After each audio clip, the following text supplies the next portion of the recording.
kesempatan ini, kelompok kami akan membahas mengenai politik identitas. Seperti yang kita ketahui, pada Februari 2024 mendatang akan dilaksanakan pemilu secara serentak di seluruh Indonesia. Oleh karena itu, banyak calon pemimpin yang melakukan kampanye dengan berbagai cara, salah satunya dengan politik identitas.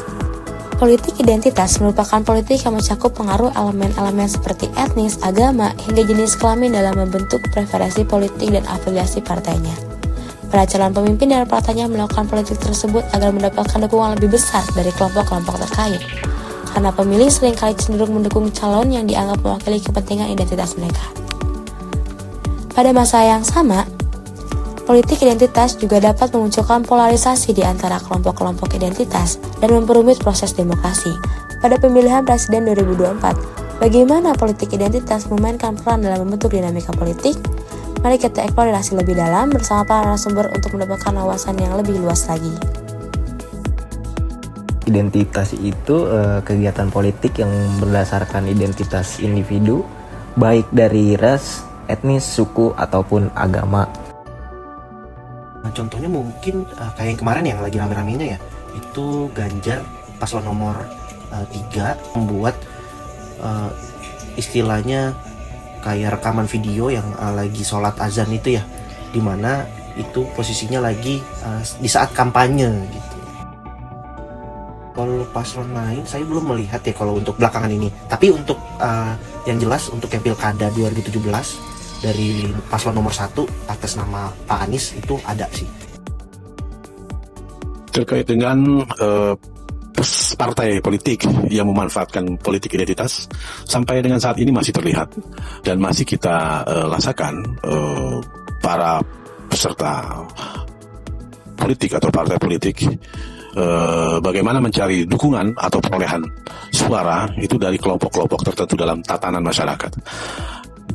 Politik identitas itu biasanya merujuk pada strategi politik yang menekankan pada pola-pola identitas kelompok ya dalam tatanan kehidupan bermasyarakat, seperti etnis, agama, gender, dan lain-lain sebagainya, yang membedakan kelompok-kelompok atau lingkungan-lingkungan tertentu sebagai bentuk keterkaitan dukungan partai politik.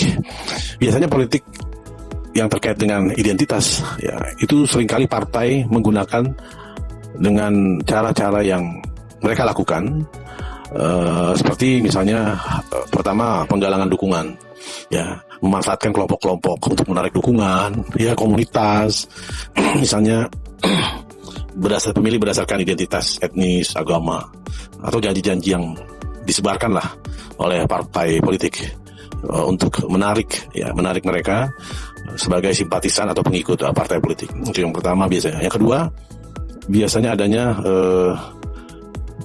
representasi terhadap kelompok-kelompok tertentu ya, yang mungkin merasa tidak diwakili atau diabaikan dalam pemerintah ya, mereka digalang ya dengan berbagai cara yang bisa menarik, yang bisa mempengaruhi pola pikir dan pemahaman mereka, sehingga mereka bisa masuk dalam partai politik atau peserta politik lainnya.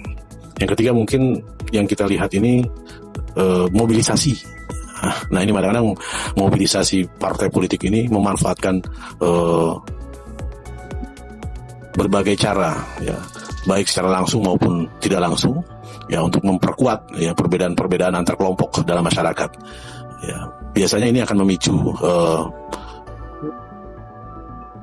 kerawanan yang cukup besar ya, karena mobilisasi pemilih ini berdasarkan identitas mereka, jadi mengarah pada loyalitas yang kuat terhadap partai yang dianggap mewakili identitas partai tersebut. Kemudian biasanya dilakukan juga terkait dengan yang keempat, itu biasanya partai politik itu mempergunakan isu identitas. Nah, isu ini sering digunakan berkaitan dengan cara atau praktek kampanye mereka, seperti misalnya contoh-contoh kepentingan etnis, agama, mungkin gender ya, kesetaraan, mohon maaf misalnya LGBT, dan paham-paham keagamaan yang bertentangan dengan aturan negara, sehingga sering mereka memanfaatkan ini sebagai dukungan dan membedakan dari partai-partai yang lain. Namun demikian dampak ya positif dan negatif dari hal yang kita sampaikan tadi ya tentunya akan menjadi nuansa tersendiri dalam tatanan masyarakat, terutama proses daripada partai politik untuk merekrut maupun memberikan pemahaman-pemahaman dengan berbagai cara, sehingga masyarakat diharapkan bisa terpengaruh oleh gagasan, ide maupun hal-hal yang dilontarkan oleh partai politik dengan mempergunakan kapasitasnya sebagai isu-isu yang bisa memikat sebagai bentuk kekuatan mereka dalam merekrut dan mengadopsi mereka sebagai pengikut yang setia tentunya di dalam kontestasi politik. Pandangan terhadap partai politik ya yang menggandeng kelompok etnis atau agama tertentu untuk memperoleh dukungan bervariasi ya, tergantung pada perspektif pandangan individu maupun konteks yang dibutuhkan oleh partai politik. Hal-hal ini bisa kita lihat. Yang pertama mungkin akan kita lihat bagaimana upaya mereka memperjuangkan kepentingan atau masalah yang relevan terhadap kelompok-kelompok dalam arena politik. Ya. Biasanya proses ini akan dikaitkan dengan perkuatan ikatan antara partai politik dengan kelompok-kelompok yang dianggapnya sebagai bagian daripada keterkaitan pandangan politik mereka. Itu yang kita lihat. Kemudian kadang pula terjadi polarisasi ya. Ini yang banyak kita lihat di kalangan masyarakat karena terkait dengan kepentingan kelompok tertentu di atas kepentingan umum, sehingga hal ini dapat menciptakan ketegangan ya antar kelompok etnis yang tentunya akan mengganggu stabilitas negara maupun lingkungan kita dalam tatanan kehidupan bermasyarakat. Dalam banyak kasus, strategi ini terlihat sangat berfokus pada identitas tertentu saja, yang banyak menimbulkan kontroversi dan perdebatan atas mungkin keadilan, inklusivitas, kemudian integritas politik.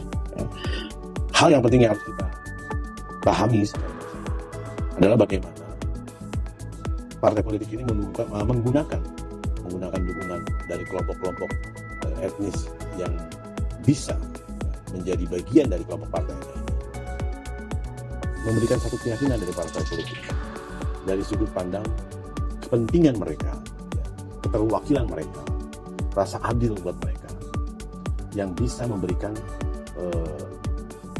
bukti secara langsung. Namun jangan sampai proses ini hanya sifatnya dimanfaatkan sebagai bentuk cara mencari dukungan untuk kepentingan politik belaka, sehingga hal ini dapat merusak tatanan kehidupan berbangsa dan bernegara di lingkup kehidupan bermasyarakat, tentunya di sekitar kita. Menurut saya sih, identitas etnis sedikit mempengaruhi ya cara pandang saya terhadap politik. Namun, hal tersebut sama sekali tidak mempengaruhi bagaimana saya nantinya akan memilih calon presiden pada pemilu 2024 kali ini. Tentu saja, saya akan memilih presiden yang menurut saya baik untuk bangsa ini ke depannya. Sekiranya itu saja jawaban saya pada pertanyaan tersebut. Pandangan saya sebenarnya tidak terlalu bermasalah saat capres atau cawapres dan partainya melakukan politik identitas, asal tetap pada batasannya, seperti tidak melakukan kampanye di tempat ibadah, karena itu tentu melanggar peraturan pemerintah yang tercantum pada pasal 280 ayat 1 huruf H Undang-Undang Pemilu, dan tidak melakukan kecurangan seperti memberikan janji berupa materi pada tim yang berhasil memenangkan. Harapan saya pemilu presiden 2024 itu bisa berjalan dengan damai, yang pertama, dan yang kedua mungkin bisa lebih untuk presiden yang terpilih ya, itu bisa melihat lagi, flashback lagi apa sih yang menjadi PR pemerintah dari pemerintahannya Pak Jokowi. Jadi bukannya untuk merubah, tapi lebih untuk melanjutkan dan memperbaiki. Dan yang kedua mungkin bisa lebih untuk presiden yang terpilih ya, itu bisa melihat lagi, flashback lagi apa sih yang menjadi PR pemerintah dari pemerintahannya Pak Jokowi. Jadi bukannya untuk merubah, tapi lebih untuk melanjutkan dan memperbaiki. Terima kasih kepada narasumber yang telah berbagi pandangan dan pemikiran dalam wawancara ini.